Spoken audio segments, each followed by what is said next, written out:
Bonjour à toutes et à tous et bienvenue dans ce tutoriel de présentation. Je vais maintenant expliquer comment fonctionne réellement l'application. Cette partie est dédiée au professeur ou à la personne gérant les stocks. À la première ouverture de l'application, un message vous demandant l'accès à la mémoire interne du téléphone s'affiche.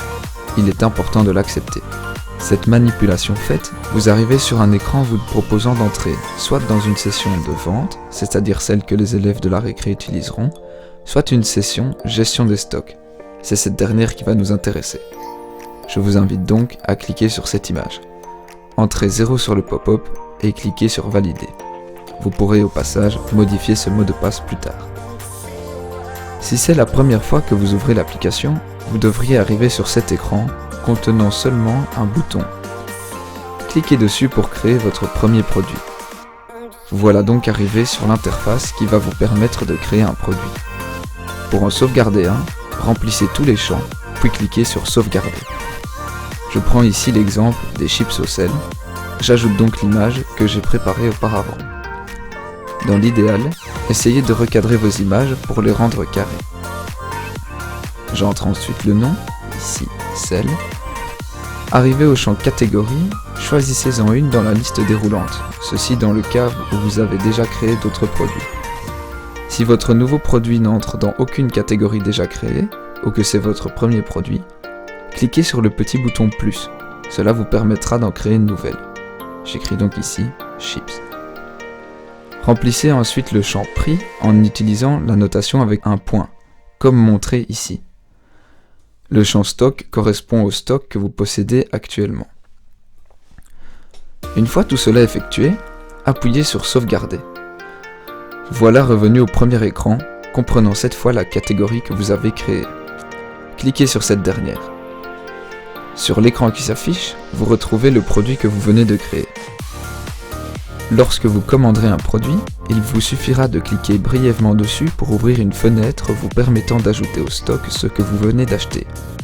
Remplissez les deux champs, qui seront ensuite multipliés, et cliquez sur valider.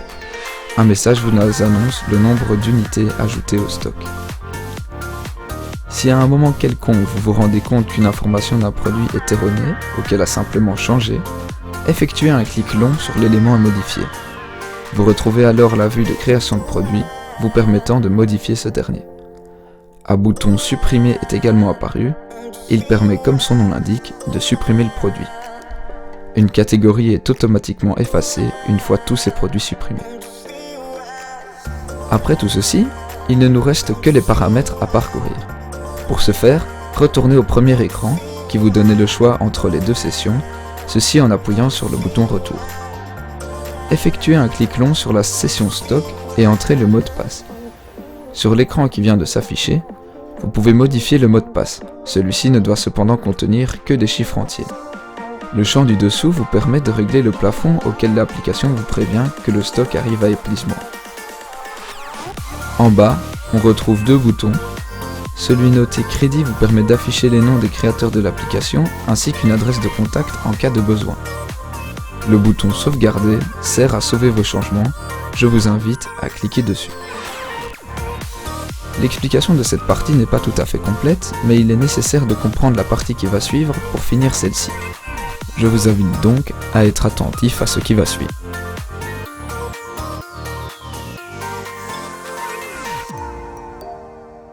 Vous voici maintenant arrivé dans la partie élève de ce tutoriel. Lorsque la récréation commencera, ouvrez l'application. Après un court écran de chargement, vous arrivez sur une interface vous laissant le choix entre deux options. Cliquez sur la seconde, c'est-à-dire la session vente. Si la personne responsable a déjà entré tous les produits dans la base de données, une liste devrait alors s'afficher, reprenant les différentes catégories de produits que vous vendez. Lorsque quelqu'un viendra vous acheter un produit, cliquez sur la catégorie dans laquelle ce dernier se trouve. Vous arriverez sur une liste de produits, tous faisant partie de la catégorie que vous venez de sélectionner. Cliquez sur celui qui vient d'être vendu, cela ajoutera une unité au total de la journée. Si vous avez cliqué sur le mauvais, pas de panique, un clic long sur un élément enlèvera un produit au compte. Vous pouvez contrôler le nombre de clics que vous venez d'effectuer sur un produit en regardant le chiffre vert accompagné d'un signe plus. Ensuite, cliquez sur le bouton Retour pour revenir à l'affichage des catégories. Une fois la récréation terminée, cliquez sur le bouton Terminer au bas de la liste.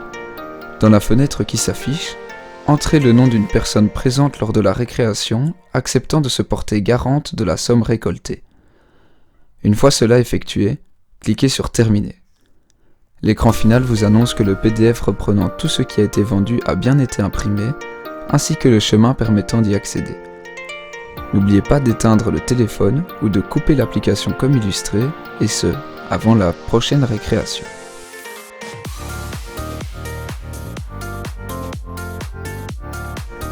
Une fois le PDF imprimé par les élèves dans la mémoire du téléphone, il est possible pour vous de le récupérer. La première façon est de passer directement par le téléphone. Chaque modèle possède normalement une application permettant de consulter les fichiers.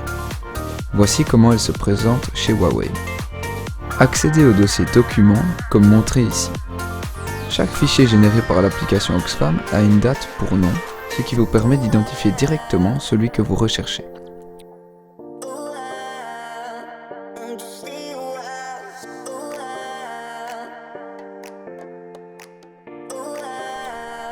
La deuxième façon de procéder est de connecter le téléphone à un ordinateur. Pour ce faire, munissez-vous du câble et effectuez les branchements nécessaires. Vérifiez dans le panneau de notification que vous êtes connecté en tant que transfert de fichiers via USB. Si ce n'est pas le cas, cliquez sur la notification et sélectionnez ce mode. Vous devriez pouvoir retrouver la mémoire de votre téléphone sur votre PC à partir de maintenant. Trouvez le dossier Documents qui devrait se trouver comme illustré ici.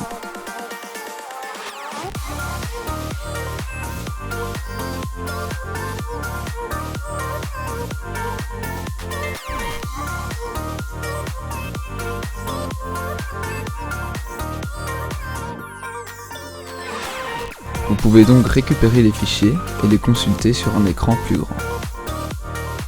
Pour ce qui est du document en lui-même, il reprend les produits vendus lors de la journée organisée en catégories, ainsi que le stock de ces derniers.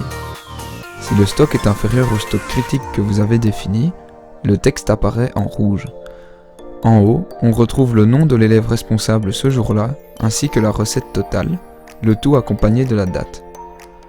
Vous pouvez récupérer ce document et en faire ce que vous voulez, tout comme un PDF classique.